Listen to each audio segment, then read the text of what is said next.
My last question for you is in regards to community trends. Marnie Washington had alleged that that was what was put into a system that would mitigate these interactions if they felt that it was dangerous.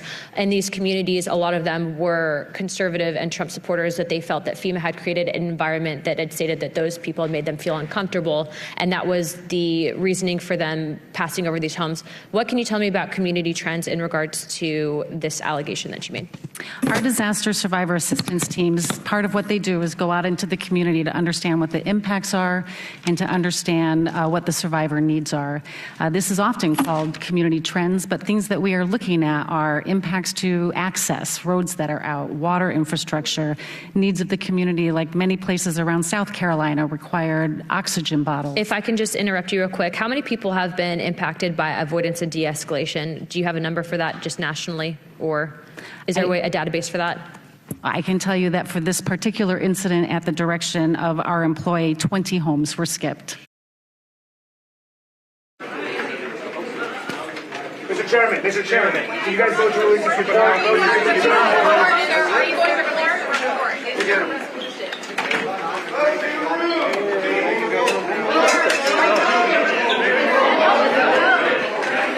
He wants to go. As part of that process, I'm now all in. I'm focused on making sure that we actually accomplish the goal rather than just talking about it. So to that end, for the next little bit, I'm going to put a pause on the weekly Truth podcasts. I've enjoyed doing it this year. It's been incredibly fun and entertaining. I've learned from a lot of the guests, and I've enjoyed communicating with all of you. We're going to put that on pause for a little bit. And as you may have heard, Elon and I are going to start a separate track of DOGEcasts that explain exactly what we're doing to the public to provide transparency in what is a once-in-a-generation project. We want to bring the public along with us, to lift the curtain, to take us behind the scenes of what actually that waste, fraud, and abuse in government looks like. However bad you think it is, it's probably worse. But we don't want to do this to just expose the problem. We want to do it to solve the problem. So stay tuned. We're going to have more information about when those DOGEcasts are going to begin.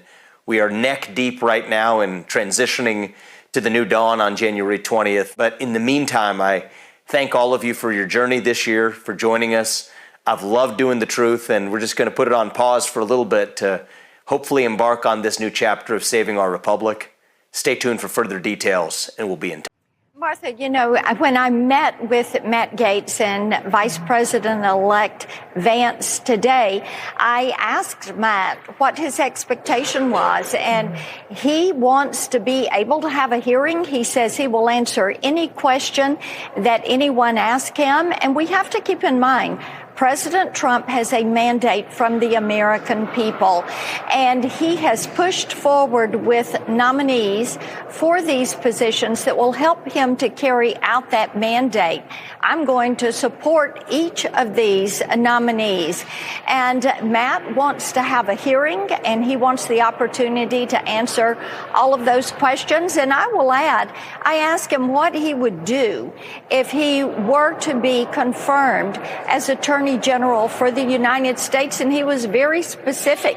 Dealing with the weaponization of the DOJ is at the top of the list. Dealing with the illegal immigration and the border security issues. Dealing with fentanyl. All of these are items on his to-do list.